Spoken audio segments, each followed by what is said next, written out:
Hello and welcome to TLC time. Thanks for tuning in today. We're going to talk about one of the personas of a thriving leader, and that is leader as the coach. So what does that mean? There are a handful of things that I think are important for a leader to show up as the coach, wearing the coach hat, and we're going to run through those. Top of the list is having incredibly efficient and effective one-on-one meetings. And I'll get to the specifics of that, but first off, that you're committed to them on a very routine basis. So that routine is different. It's, a little bit tighter when the person is new and they're onboarding, and then it can expand a little bit, maybe to once a month when the person's been with you for a while.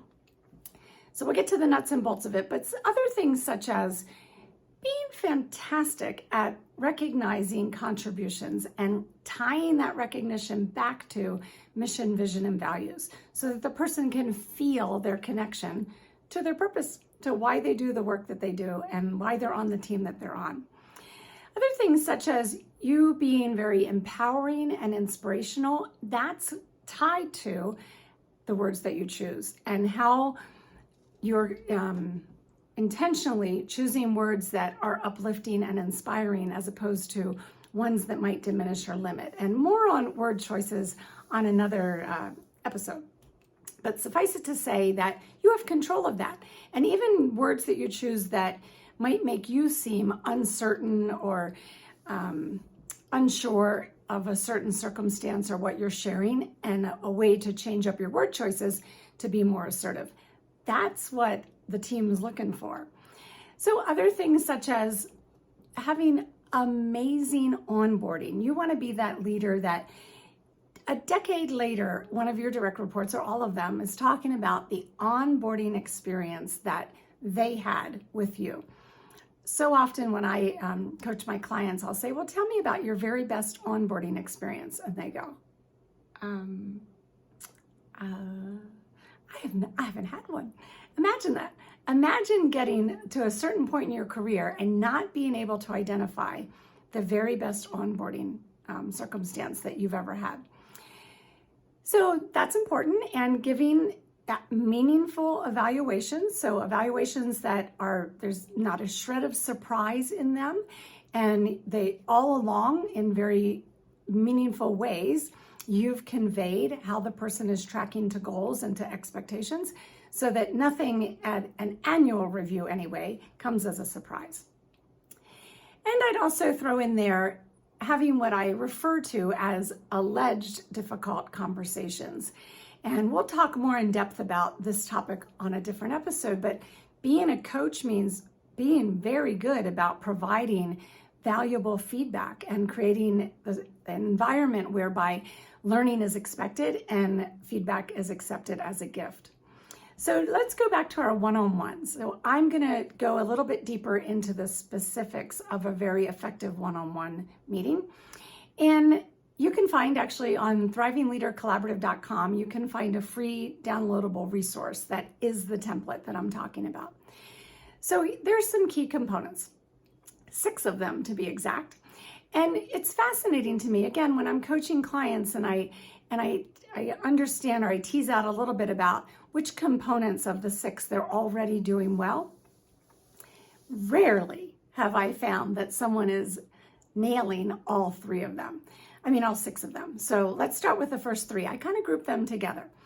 The first 3 are all about leaning into the conversation with the individual and takes up the first few minutes of the time that you spend together.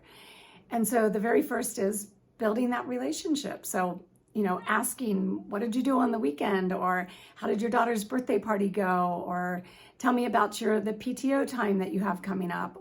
Whatever it is that you can connect to that connects you to them, because you're asking questions that get to the heart of how they spend their time, perhaps outside of work, and who they are, and you're building that relationship. So the second one is celebrating a win, starting each of your one-on-one meetings, or any meeting for that matter, is my opinion, with what's working well. So specifically asking, what can we celebrate since the last time I spoke to you? What are you most proud of? Tell me something that you consider a win. And every now and again, that might be personal, but I bet you 9 out of 10 times, once it's a routine, that the individual will share something, some contribution that they've made to the organization that they're proud of. Very telling, and also helps you connect with them on a deeper level. Not only that, but you actually can use this information in the future. So later, when we talk about what they're struggling with, you might tie that back to, well, last time when we met, you told me about a specific thing that you did in order to meet a deadline.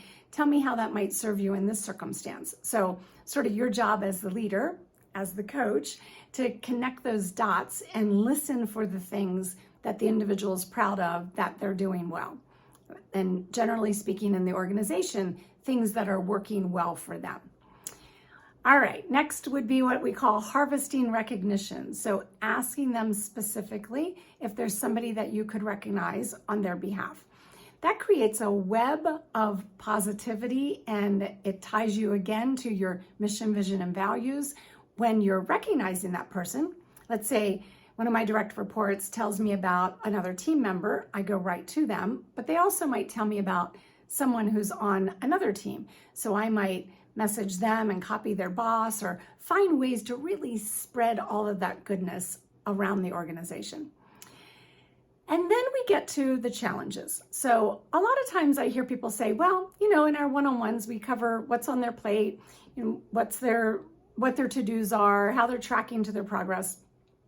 Okay, what you really want to know is how they're struggling and what's keeping them up at night. So those are the questions to ask. What are your greatest challenges? What's keeping you up at night? What obstacles do you perceive are in your way to your success? What's at risk if you fall behind on this? And getting them to think about that. So no sooner do they articulate that than you're on number 5 and swooping in to help solve for those challenges. So again, you might tie it back to something that they told you previously about something that they do well, a strength that they have. And if not, then you're going to get into the conversation with them then about the solution finding. That is not to say that you're offering, you might say, how can I help? But really what you're saying is, how can I help you find this solution? Not you as the leader find the solution. Now, every now and again, there might be a roadblock. Speak to one of your peers that's holding something up, or bumping up a few levels. But generally speaking, the effort should be for you to assist them in the problem solving, in the solution finding. That's how you be the coach. That's how you're creating an environment where they're growing and learning. And you might do a little leading or guiding along the way, but asking them the right questions to get them to that success point is truly where the beauty is. And where the greater successes are, because now you're building an entire team of decision makers and problem solvers. So now you've done the solution, and here's this last piece. Again, it's dumbfounding to me how many one-on-one meetings, how many meetings in general, don't have this key component, and that is, what are the follow-up actions? What now, based on this conversation, what is the individual going to do differently? What did they hear that will change a behavior? What did they hear that will solve for one of their issues? And having them articulate that back to you. That's the key. And so that you're sure that there's alignment by the end of the conversation. Sure, you might have a follow-up action or two here and there, but generally speaking, you want the ownership to be on their behalf. So leader as coach asks more and tells less and listens greatly. So I hope that this has been helpful and that you'll lean into being a fantastic coach with those that you serve.